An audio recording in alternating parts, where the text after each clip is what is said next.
So welcome back to the Ride Along channel, where you're joining me after about an hour and a half hike up to the top of this spot up here in the French Alps. Of course, as this is being recorded, it's the middle of the whole COVID lockdown thing in France, so none of these lifts are running like that one in front of me there.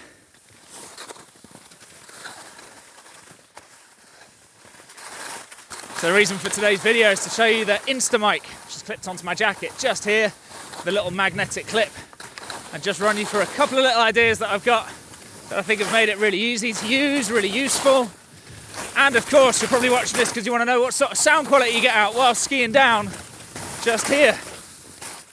So as I'm coming down, it snowed a couple of days ago. There's a little bit of fresh snow on top of a very crusty base. This is a north face slope, so it's very icy underneath.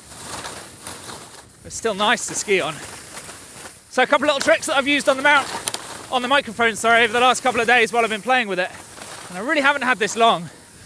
One thing I've noticed was I definitely wanted to make sure there was a security strap on it. I got lucky the first day I used it, it fell off just as I stopped on the road and it pretty much fell into my hands by complete luck. So I'll show you on a little clip just now, a tiny little security strap I put onto it. Oh, this is lovely snow though.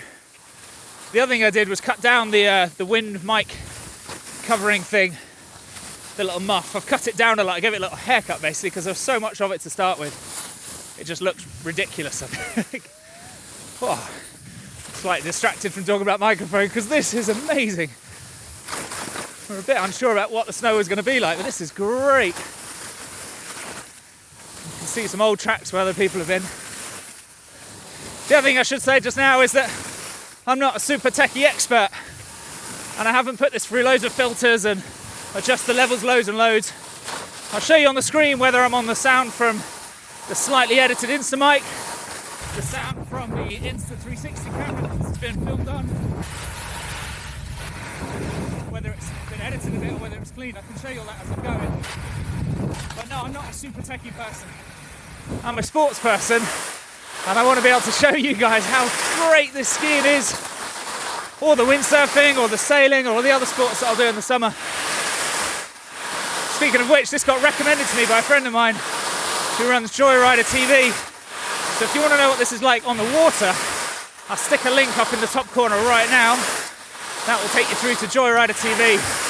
And Joe will take you out for a bit of a sail, probably on a cat, out in Vasiliki, which is where we're based in the summer.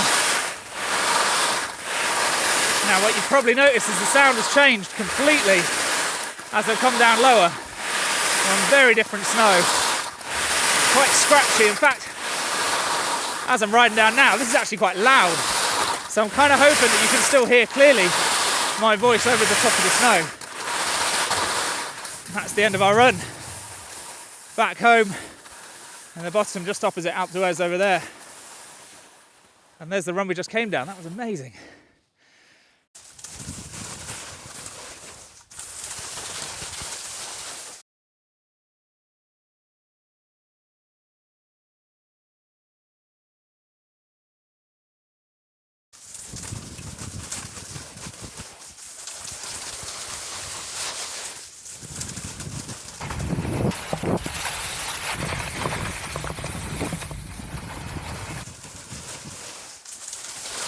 To walk back up just a little way to get back towards the car, and just as I'm taking in the views behind me here, I thought I'd leave you with one little consideration that I found really, really useful actually, and to be honest it just slipped my mind completely while I was skiing down in that amazing conditions just before, and that's how useful the app is.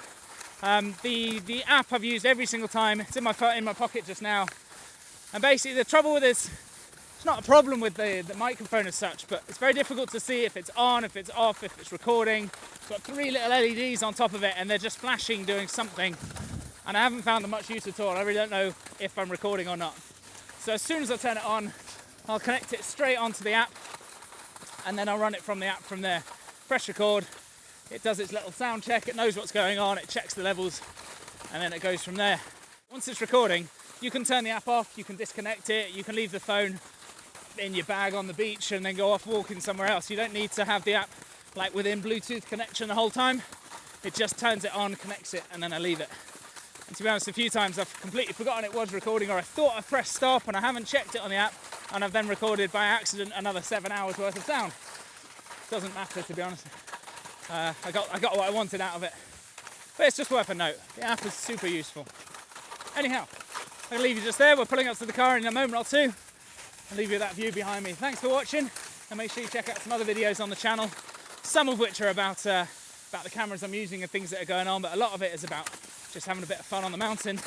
Or if you're into your water sports, make sure you check out the windsurfing videos. There's lots of windsurf tuitional videos in there as well, which is what I've actually bought the camera for. So stay tuned. In about a month or so, I'll be back on the water and you'll see what this camera can do at sea.